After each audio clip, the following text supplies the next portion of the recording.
So welcome everyone, and thank you for joining our Steidle Café this morning. This semester, we're celebrating the 115th anniversary of the Department of Material Science and Engineering at Penn State. And last year was the 125th anniversary of our College of Earth and Mineral Sciences. So in celebration of these two milestones, we'll have a number of alumni joining us and sharing their wisdom with us during our Steidle Café. So we're delighted today to kick this off with our fearless leader, Dr. Susan Sinnott, as well as one of our 125th anniversary fellows for our College of Earth and Mineral Sciences and Penn State alum, Dr. Tabbetha Dobbins. So we'll start off with Dr. Sinnott, who is the Department Head of Material Science and Engineering. And you can go ahead and share your screen and start. Thank you very much, Allison. It's a wonderful opportunity to present today and to share a little bit about my story and my journey to Penn State. Okay, so am I presenting properly now? Yes. Yep. Okay. All right. So, my journey to Penn State has not necessarily been as straightforward as one would like, but it's definitely an interesting one. So this is me. You can see that and me and my family, I should say. And so, you know, I have two sons, and you can see them on the bottom with my daughters-in-law. One is a daughter-in-law now, one is a daughter-in-law to be. And honestly, they are my pride and joy and my greatest accomplishment. And I've been married to my husband for 34 years now. And he is the love of my life, and the reason I do everything that I do. He's always been very encouraging to me as I navigated my career.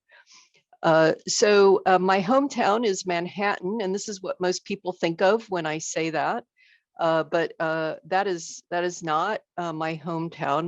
My actual hometown is Manhattan, Kansas. That looks more like this. Not as exciting, but definitely pretty, middle of the country, Midwest, wholesome. It's where I was born.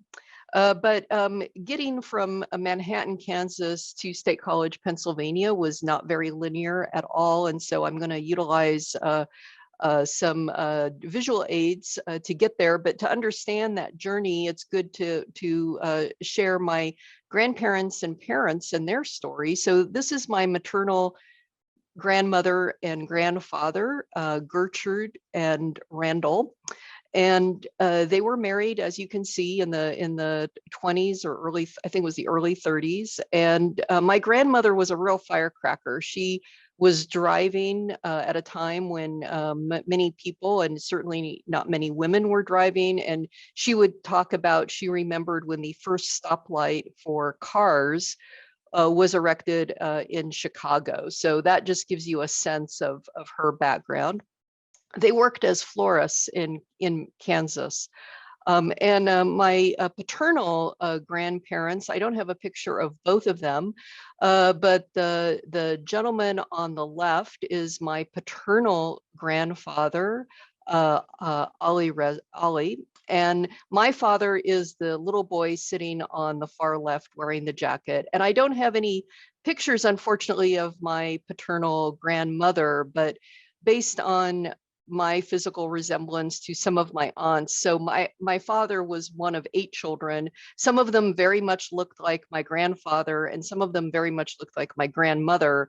And I look like the aunts that I've been told look like my grandmother. So I like to think that my paternal grandmother lives on in me. And unfortunately, both of them died before I ever had a chance to meet them when my father was still a little boy. So it's nice to know that perhaps some of my drive and any talent that I might have maybe comes from them.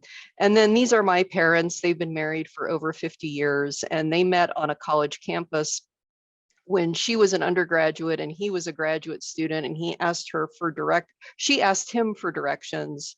And by the time they got to the building, he had her phone number, and the rest is history, as they say. So how did I get to, I said it was not a linear journey. So From Kansas, we moved to Iraq, which is where my father was from, and we moved to Baghdad. And I remember that very distinctly. I was 4 years old. And from there, then we moved to Basra. And what I remember about living in Basra is this is a big shipping area. It's the port where all of the oil tankers and so on would come through. And across the way, we could see Iran. So whatever, we'd stand on the shore of the Shatt al-Arab, and across the land we could see on the other side was Iran. And before the revolution, we would get TV, we'd get Iranian TV with our antenna, and they would show American shows uncensored and undubbed, which was wonderful because Iraqi television was heavily edited, censored. And so you'd see people about to kiss and then boom, they're apart. But from Iranian TV, we got to watch all the, wide world of Disney, and I don't know, it was wonderful. And then when the revolution happened, we were there and we saw it live on TV. It was very historic. And then after that, we left and landed in Houston. The leaving part was not especially straightforward. If you have ever seen The Sound of Music, the end where they have to get away, that's pretty much what we had to do, but we didn't have the Alps. It was desert, and instead of hiding in a nunnery and escaping that way, we had to rely on friends and so forth. It was as the oldest child in my family, I was responsible, and my parents kind of told me what to do if something should happen. But I was 13, and it was it was challenging, and we were all very relieved when we landed in Houston. And from there, I went to college at UT Austin, did my undergraduate work, met my husband, got married, and we both went to graduate school at Iowa State. And we made the mistake of, I graduated in 3.5 years. So I started at Iowa State in January. We made the mistake of moving from Austin to Ames in January. I do not recommend that. And we had, we stayed there for a while. That's where my oldest son was born. And then we moved to Washington, DC, where I was a postdoc at the Naval Research Lab. From there, I started my academic career in a materials science and engineering program at the University of Kentucky, and that's where my second son was born. Went on to be a faculty member in materials science and engineering at the University of Florida. I was there for 15 years, and then I landed here at State College as the department head and professor of materials science, and I also hold an affiliate position in the Department of Chemistry. So that's my journey, and as you can see, it was not straightforward, but I do think that everything that I went through and my family went through has shaped my character and my understanding of having lived in a different culture for 8 years of my childhood. I definitely have a very strong affinity for different cultures and people from different backgrounds. And I like to think that that has helped me navigate my career. As far as my research interests, Allison asked about what's keeping me busy. And, my area of research is modeling materials at the atomic and electronic structure scale. What does that mean? Well, there are two ways that you can model materials at the atomic level. One relies on using quantum mechanical approaches. And materials are held together by their electrons. And so if you want to model predictively the properties of electrons in atoms and consequently their interaction to form materials, you need to use quantum mechanics. And there are a few different ways that you can do that. And the nice thing about using quantum mechanical methods these days is that software to do that is widely available. And as a community, we really do understand the strengths and limitations of these methods, and they're very powerful, but they are somewhat limited in their ability to model very large systems. And so we have a few ways in which we fool a few hundred atoms into behaving like 10 to the 23 atoms, but there are still limitations. And because of those limitations, we develop methods where we get rid of the electrons and we model atoms as spheres. And we do this in a way where we rely on what we call a potential, which is just an equation that says if two spheres come together in a certain way and they represent certain atoms, they're going to behave the way the atoms do. And that means that we have to take all the physics of quantum mechanics and build them into an equation and hope that the equation works. And this type of approach has been around for 40 years, and it really is great at examining systems under extreme conditions or under conditions where we need to include chemistry, microstructure, mechanics, mechanisms, and so on. And both of these types of methods, electronic structure level and atomic scale level, can be used to inform micro scale and mesoscale models, and also to help explain experimental observations. And so just to give you some examples of some of the projects that are keeping me busy these days, I have a very nice collaborative project with a professor in our department, Professor Ismaila Dabo, where we are looking at metal electrocatalytic nanoparticles and how they perform and dissociate in water and under applied voltages. The image on the bottom left illustrates how a nanoparticle, how the charge of a nanoparticle, the particle is color-coded by charge, how the interior of this platinum nanoparticle is neutral, but the surface of the platinum nanoparticle is positively charged, and this attracts negatively charged water molecules that are shown in blue, and that enables the dissociation and ultimate degradation of the nanoparticle. And this simulation was carried out in water, but you only see the water molecules around the metal nanoparticle itself. And the top image is a prediction of how a nanoparticle will start to dissociate under applied voltages, and how different atoms at different locations on the nanoparticle surface are more prone to dissolution than others. And it's nice to be able to predict that as a function of the applied voltage. Another area of research is shown on the right. This is a porous material. In this case, this is a PAF material, or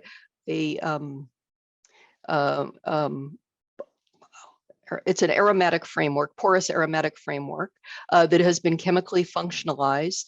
And we are calculating how the porous aromatic framework with these chemical functional groups enables the material to capture various acid gases, including the sulfur-containing gases like SO2 and H2S that are so harmful to the environment because they form sulfuric acid when exposed to the environment, as well as greenhouse gases like carbon dioxide and methane.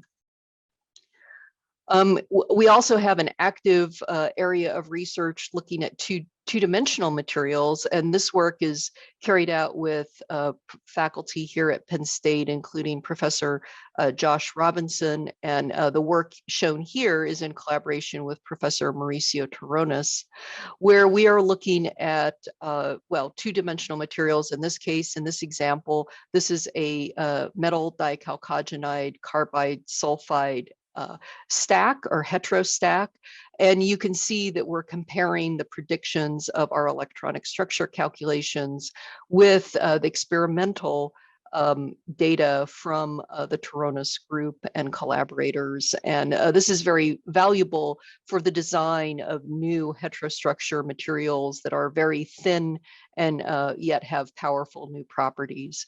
And then in the newer area of research is looking at high entropy oxide materials. And this is part of this is a project as part of the MRSEC, the National Science Foundation Center here at Penn State, and we're collaborating with a team in that project.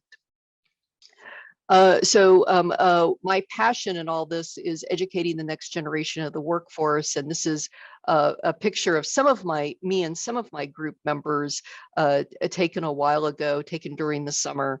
Unfortunately, a few group members were not present, but this gives you a sense of my group. Working with students is really what I enjoy doing the most. Hardest part of my job that nobody knows is summarized in these two illustrations taken from the web. You know, the need to multitask. So spending time as an administrator, as an educator, carrying out research, and then service to the profession. It requires a lot of multitasking as well as managing personnel and so on. And then there never seems to be enough hours in the day. And I look forward to hearing about this in the next presentation today from another administrator. I'd love to learn how she handles this aspect. And then I wanted to share, the new interests that I gained in the last 2 years, thanks to lockdown and isolation. So I've taken up building Lego, and in fact, I built the Lego diner shown on this image. It took a long time. It's 3 levels and you can take them apart, and it's very detailed on the inside. And it was just a lot of fun, and it was nice to do something with my hands because I'm not very good, not very dexterous, but building this was a lot of fun, and I'm thinking about building a Lego city in my basement. So I'm looking forward to building other Lego structures. And then Coin Hunt World is something I took up as well with my husband. And this is a game that's a little bit like Pokemon Go, if you're familiar with that, where you navigate the world, the real world, and on your cell phone screen, there are keys and vaults, and you can pick up a key at Old Main and walk over to the hub and use the key to open a vault. You answer a trivia question, and you get 10 cents in either Bitcoin or Ethereum deposited into your account. I am very happy to say that I make about $10 a month doing this, but it's just a lot of fun to walk around campus and pick up keys and put them in vaults and answer trivia. And I've told my husband I would pay to do this. I think it's a lot of fun, but he's very interested in the return. So those are just 2. And, my take home message to those watching is, this is when things get overwhelming. I always think about this image about, where are we in the universe? And don't take things so seriously, don't sweat the small stuff, and everything's the small stuff. So thank you very much. I appreciate your attention. Thank you so much. That was great. So as Heather noted, you can put questions in the chat, or you can raise your hand and you'll be called on to ask a question. Okay. So are there any questions from the audience?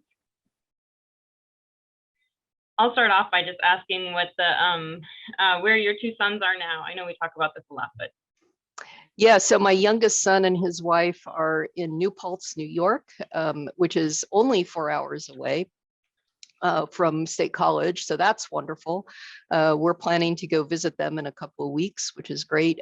My oldest son and his fiance live in Gainesville, Florida.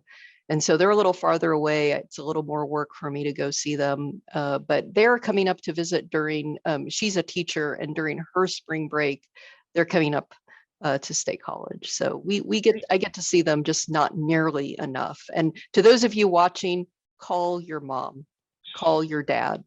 They miss you. I can guarantee that they do.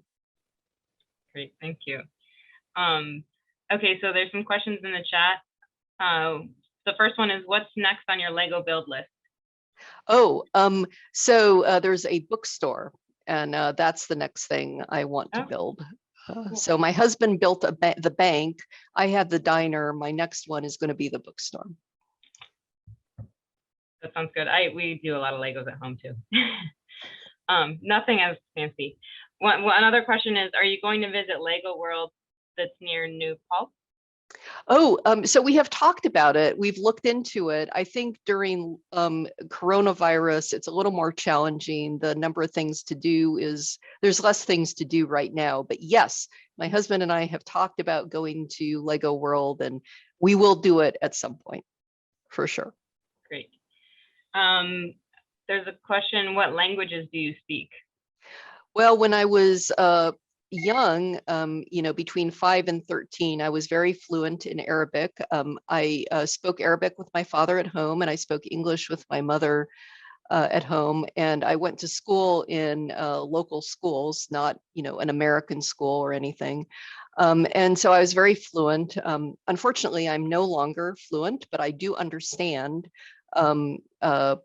more than I can speak. I have to, my vocabulary is not as good as it should be, but it's been interesting when I've been traveling sometimes, and there have been instances where people are speaking Arabic near me and they don't have any idea that I understand. And that can be sometimes a little embarrassing, but. Yeah, understood. So there's two more questions. So one is for the Legos, do you use a 3D printer for any of the parts? No, we buy the parts. There's a place, I want to say it's called Brick World or something like that, where if you're missing a piece, you can go there and you can buy it. And it's like 10 cents with $5 shipping or something. Okay, and then our last question is, what would be your biggest piece of advice for making it through grad school? Okay, so that's a great question. And I want to share that when I was in graduate school, there were several times when I was like, oh, this is just too much. I can't do it anymore. And, my husband was very supportive, and he always said, no, you can do it.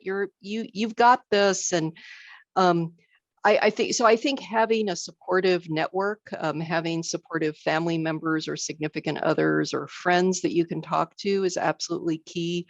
And then finding work-life balance, finding a way to step away from your research and actually do something, whether it's taking a walk or reading a book or doing yoga, whatever it is, cooking, building Lego, doing Coin Hunt World, whatever it is that you do to take your mind off of research. I find when I do that and I come back, I am much better. And any technical problem I was dealing with that seemed insurmountable, I really think the unconscious works away on those while we're focusing on other things, because very often the next day I'd come back and I'd be like, oh, I know what to do. It's easy.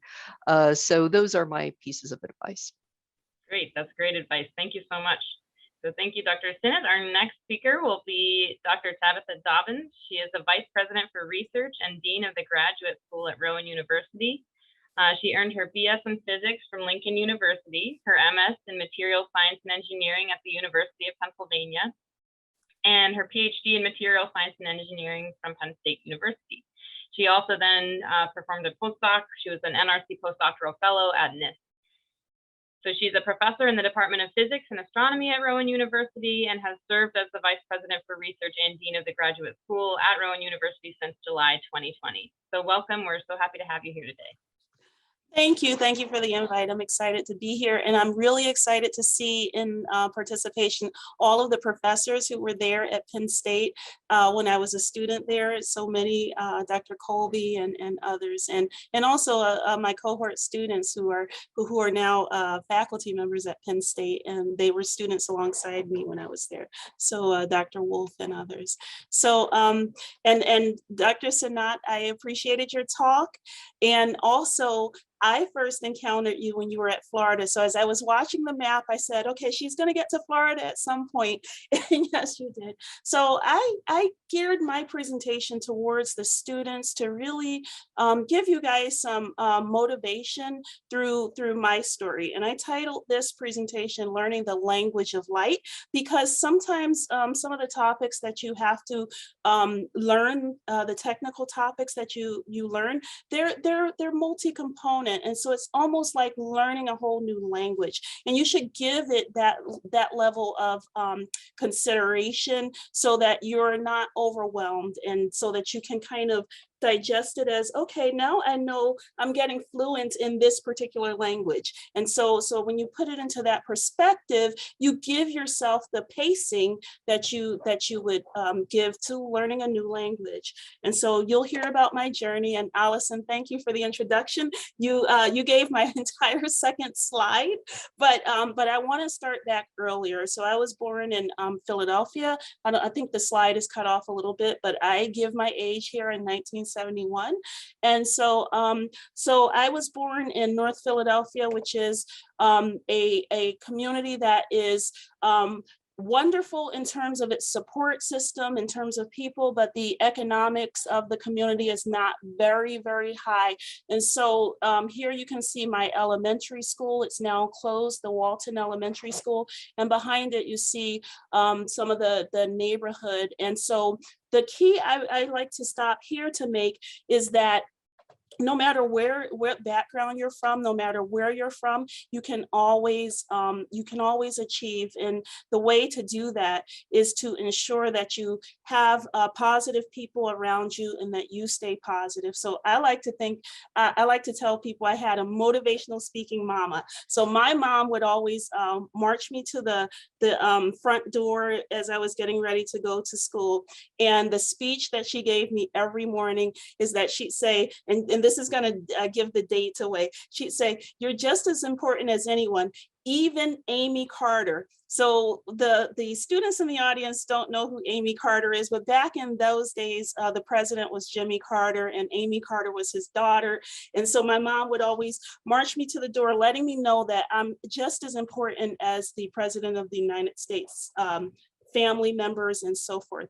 And so these types of things are so important. So as I went through middle school and then to high school, I began to sort of develop into my music skills. And that's the other thing that I want to pause on. Many times, by the time I get all the way out to the dot out here, where I'm a physics professor, I'll give this talk, and parents, sometimes I'll give it in a public lecture, a public setting, and parents will say, you know, how do I get my 8-year-old interested in science, or my 8-year-old daughter or so forth interested in science?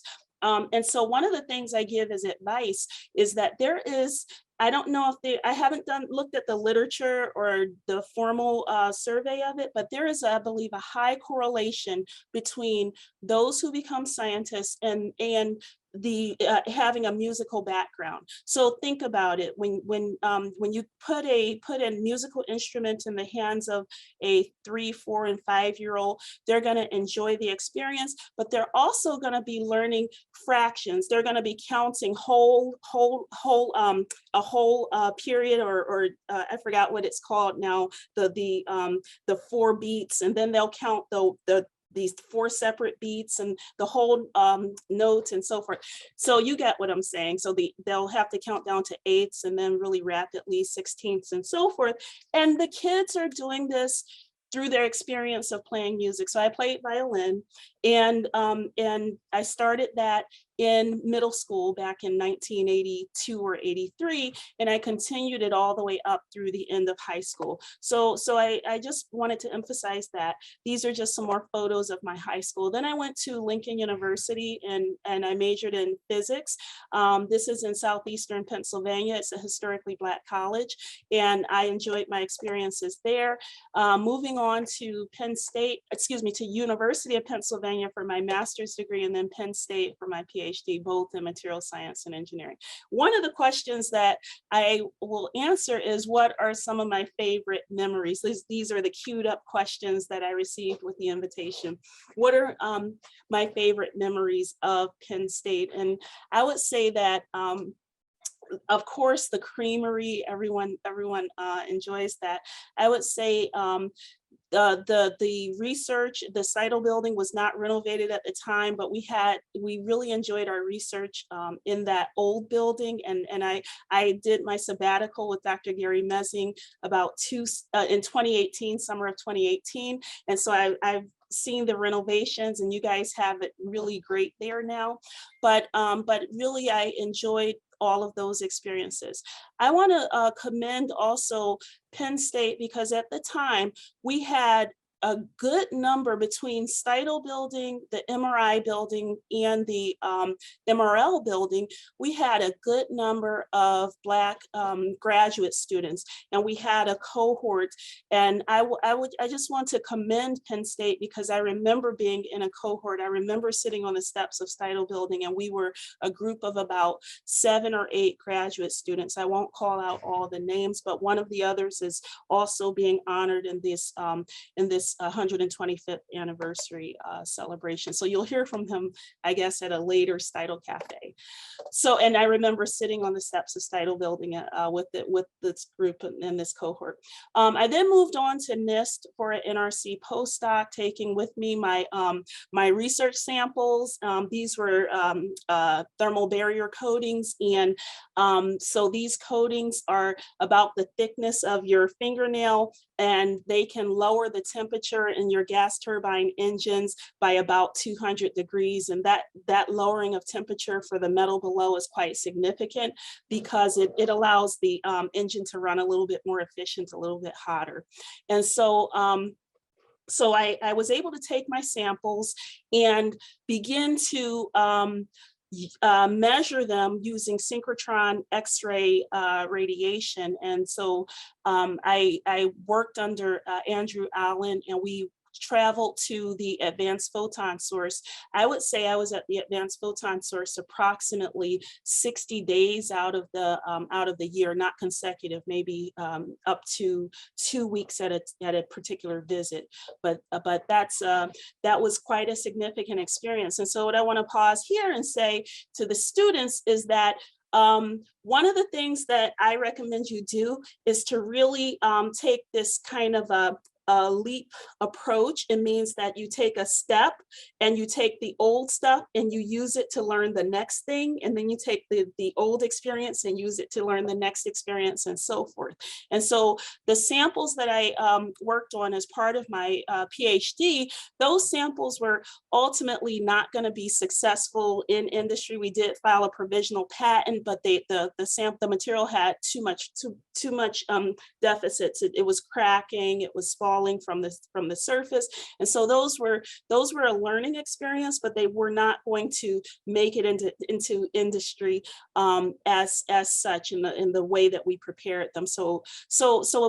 But they were useful to actually learn techniques and synchrotron measurements. And through that, I've carried that on to my faculty positions. And my first faculty position was at Louisiana Tech and Grambling State in Northern Louisiana. We were right below, about 20 to 30 minutes below the Arkansas border. But the reason even though I grew up in Philadelphia, the reason I chose to go all the way to Louisiana for a faculty position is because about 3 hours away was a synchrotron facility at Louisiana State University. And at the university facility, I would be able to get beam time for myself and my students and our project more regularly than you can get as a faculty member going to the national labs. And so that was really awesome. And then I wanted to move back closer to home, and ultimately wanted to be back near family. And likewise, one of the other things that was happening at the time is that the Brookhaven National Lab was commissioning a new X-ray facility, calling it the National Synchrotron Light Source 2. They had an older one. It was not state-of-the-art at the time, National Synchrotron Light Source 1. And NSLS 2 was slated to open up its first beam time in 2016. So I kind of had that kind of as information. And without traffic, the driving distance to that particular X-ray facility was even shorter than driving from Louisiana Tech and Grambling State down to LSU. It's about 2 to 2.5 hours without traffic. But with traffic to get to Long Island, it can be about 5 hours. So ultimately, I had to move into learning this other set of techniques that I've carried through with me, and I at synchrotron light sources. And I think this was a movie. I'm going to go back a little bit. I think this was a movie. I won't take time to show it, but what I do want to show you guys, in case it's new for you, synchrotron light sources are entire facilities that are dedicated to producing high intensity, high flux X-rays and some infrared light. And so the most recent one, or just before the NSLS2, the most recent one was the advanced photon source, and this is a picture of it.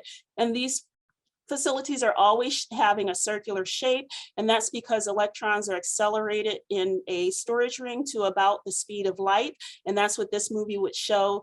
And then these electrons are then tapped off, and they're put through a change in their trajectory, which leads to a change in momentum. This change in momentum has to be taken up by some other radiation that is given off, and that radiation is oftentimes X-rays or photons.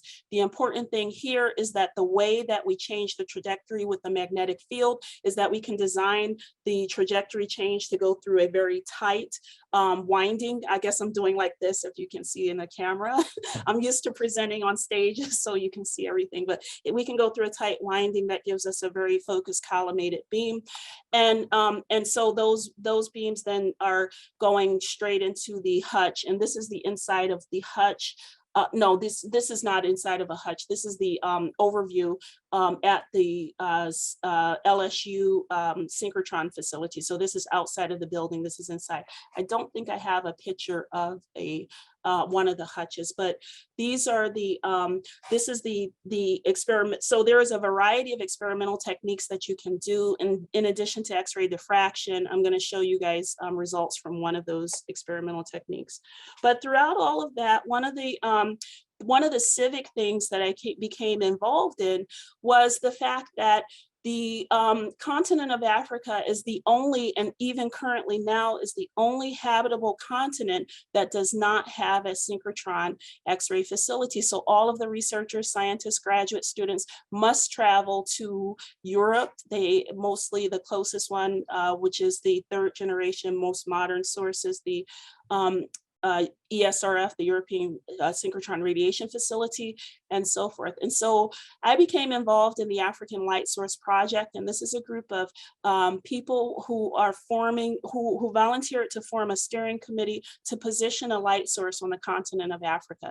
And that became a sort of a passion of mine, because I think that it's a worthy cause. I think that it will happen at some point, and I think that it takes a group of dedicated people, dedicated volunteers, and eventually dedicated staff members to get it up and running. In fact, one of the newest light sources, there was no light source in the Middle East until 2016, when SESAME is the acronym for the light source. This is in Jordan, and the Middle East went through a very similar process of bringing together stakeholders to discuss the importance of positioning a light source in the region. And so this light source is up and running, is quite successful, and you can find information on YouTube about it. And so, yes, so this is just that part of the story. So now let's, for the students in the audience who really haven't had experience with X-rays beyond the laboratory scale X-rays, where you can do X-ray diffraction and some other techniques, when you can have high intensity X-rays, you're able to measure signals that are quite faint and quite weak. And so the technique of X-ray absorption spectroscopy, or we look at it as two separate techniques, XAFs, extended X-ray absorption, fine structure, and Zane's X-ray absorption near edge structure. I think my next slides tell you a little bit more about those. But when we can measure signals that are really faint, we're able to actually get additional information. So I don't want to be very long on the technical parts of this slide, but I do want to tell you that this technique gives you very similar information that you would get to diffraction. In other words, it tells you distance to nearest neighbors. And in fact, after you the signal that you get out looks like something like this. And this is the extended X-ray absorption fine structure. So it's one experimental setup and two pieces of information that comes out, X-ray absorption near edge structure. So when you're looking at close to the absorption edge, that's where the electron is photo emitted from the atom. Then you're able to tell something about the oxidation state of that atom. And then when you're looking at the extended X-ray absorption fine structure, the fine structure they're labeling is here, these wiggles here. You're able to tell information about the distance to nearest neighbors. And so it's the X-AFS equation here, the distance to nearest neighbor, the atomic form factor F is the type of nearest neighbor, the number of nearest neighbors, this is your coordination number, and so forth. And even the Debye-Waller factor. Why is this important? Well, this is giving you information about atoms that are about 8 angstroms away. So that's about 3 atom distances away. And you're able to get information from a disordered system. So with diffraction, you need a perfectly ordered crystalline system. Here, you're able to tell something about the nearest neighbors, and you're able to tell how much disorder you have as well. And so this is the technique that I started to look at some hydrogen storage materials with at the facility in Baton Rouge. And then I also used the technique at a facility that has now been decommissioned. This was the first synchrotron facility at the University of Wisconsin. It was located in Stoughton, Wisconsin. And this facility was able to allow me to get to some very light elements and look at the photo emission from some very light elements. And of course, I mentioned the advanced photon source where we went there to look at structure, morphology, size of features, and surface area. But the results I'm going to show you, these are results that I got from the LSU facility.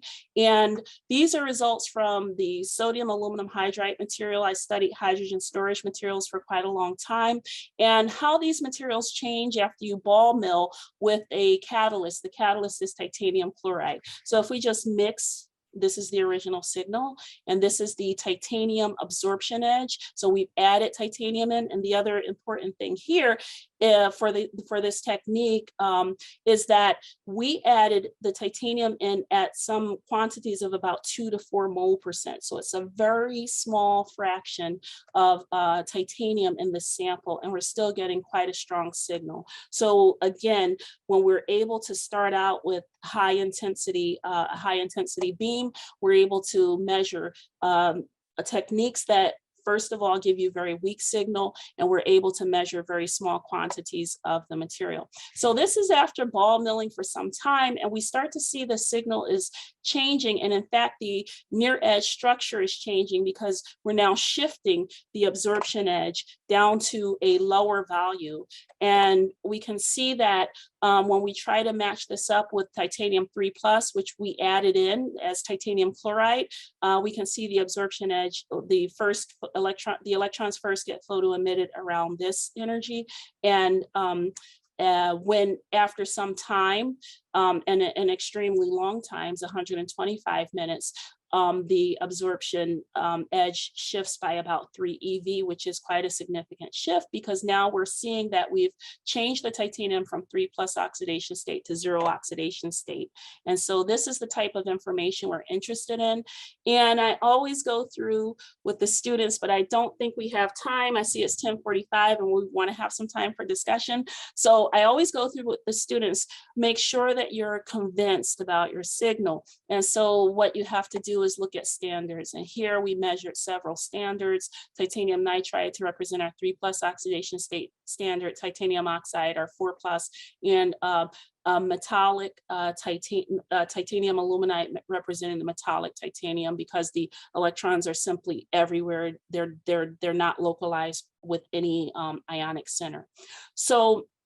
So ultimately, when you compare with the standards, you can see that we really do have this shift over milling time from the 3+ to the 0 oxidation state. And that's significant for us because it tells us something about the pathway by which the titanium is able to assist in the desorption of hydrogen from that sodium aluminum hydride. So I don't want to get too much into the details. We have a paper on that topic. Okay, so I didn't put the paper reference into this slide, but if you go to this website, you'll be able to find that particular reference, and it'll be obvious. I think I put images that correlate to either the ones you just saw on the last slide or this one as icons for this particular set of work. So now I want to talk a little bit about what motivates me? Why am I doing the things I do? Why am I excited about the work that I do? And one of the things is really the ability to teach and train new students. So when I was in Louisiana, I had an opportunity to develop a course that was focused on synchrotron. And this was important because I tend to think that synchrotron X-ray facilities and likewise neutron facilities are similar to the beach. Those who live near the beach, they have a higher probability of learning how to surf. And those who are away from it, they tend to just, work around. They don't need to learn how to surf. They just, live their lives otherwise and then find other ways to be entertained. Well, it's the same thing here, because when students are nearby to a synchrotron source, they tend to start to use it. And I had the ability to develop a course teaching the students all of the techniques and the theories behind all the techniques with the help of many of the scientists and beamline scientists and staff members who were at the facility. But my goal is that even students who are not near synchrotron facilities, that we can develop the content in such a way that they can pick it up and learn it and start to use these tools that I think are very valuable. So what are the things that motivate me? So I saw that the students put in the chat for Dr. Sinnott's presentation, what sort of kept you going through graduate school. And I think that some of the things that I want to end with here is that you have to know what motivates you. You also have to know what is your best learning style. I tend to learn best with concrete examples. I tend to be more engaged when the problems are applied, more applied problems, and I tend to get more excitement out of the applied problems. And then I tend to be better when I can work within a community. So if I'm engaging with students, if I'm engaging as a mentor, or with mentors, if I'm engaging with collaborators, just a community of research, that's what really keeps me motivated. But I challenge you guys as students to really sit back and think about what your own personal motivators are and what you enjoy doing, and what will keep you going on the journey. Because I can tell you the journey won't always be easy. Like I started with, sometimes learning your discipline is almost like learning a new language. So you do have to give yourself that ability of the time with it to develop it. And so this is something that while you're doing that and while you're developing, you have to stay motivated. So you have to know your personal motivators. So here are a few of mine. And I'll ask you guys, and even travel. Because of my research, I got to go to a Gordon conference twice, actually, in Italy. Once I spent the time in Pisa where the conference was held. The other, I actually ventured out to Venice. And so travel is also important. But what are your personal motivators? Knowing that is going to keep you engaged along the way. So I'll stop there and take questions. Great, thank you so much. So once again, you can type questions in the chat, or you can raise your hand as you like. Okay, so there is a question in the chat, which is, what would you say was your career-defining moment that put you on your highly successful path of VP for Research and Dean of the Graduate School? Okay, I don't think that there is a particular moment. I think it's the whole journey along the way. And I do think that it starts out with having two things. One is being positive and having a positive attitude and being able to keep that. That's not something that that is easy always. And it's not something that I would say is natural. You actually have to focus and say, look, I'm gonna find my way to the positive part of this situation, because sometimes it's even situational. You're not in a positive situation and you kind of think, I'm gonna find my way to the positive part of this. The second thing is this idea of being a lifelong learner. So you guys see that I started learning synchrotron techniques as a postdoc. And then I started going from one technique to another, and I found a lot of satisfaction in learning the various techniques. And now that I'm in an administrative role, there is a different type of learning curve there. Dr. Sinnott mentioned it, mentioned all of the multitasking and things like that. And Dr. Sinnott, I'm going to recommend to you, because along the learning pathway, I wrote down this book that I'm currently reading. It's called The Effective Executive by Peter Drucker. It is about a 50-year-old book, but it gives you an insight into some of the experiences that you're having trying to balance time and all of the other things. And it's really a superb insight. I'm only in chapter 3 so far, but tackling things as a learning process, as a being willing to be a lifelong learner is what I would say is what can help. So it's not one particular moment, it's just what you carry with you, what you pick up along your journey, and definitely what you leave behind along your journey. There are some things you look at it, you just say, I'm not even going to bother with that. I appreciate the recommendation. Some of you know what I'm talking about, not bothering with that. Oh, go ahead, Susan. I said I appreciate the recommendation. I'll definitely look that up. And I really like that advice. So thank you for that. Another question is, what hobbies or stress relief do you do to decompress? Okay, so the hobbies also have migrated along the way. I used to do a whole lot of running.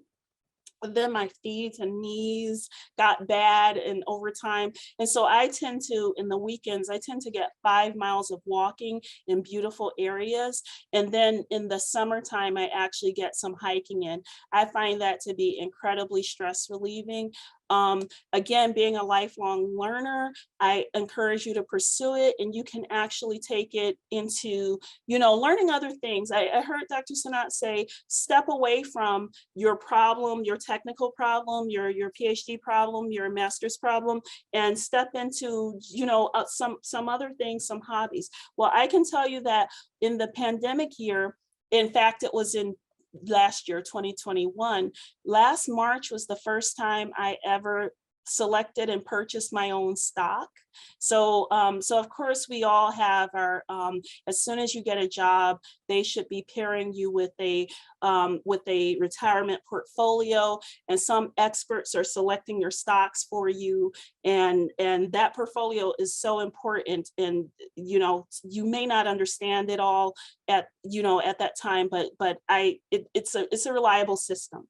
It's a different scenario to try to learn how all of that works. And I tend to leave that alone still to the experts, but I spent time last March and I purchased my first stock. And then I spent a lot of time learning about the best ideas for stocks and things like that. What I learned is don't pick your own stocks.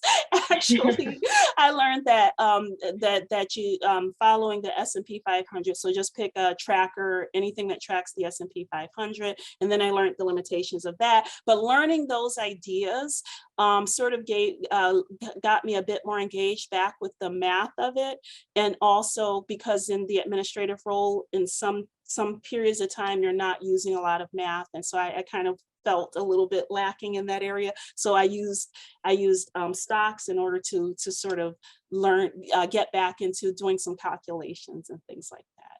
So I would say being a lifelong learner, and then, yeah.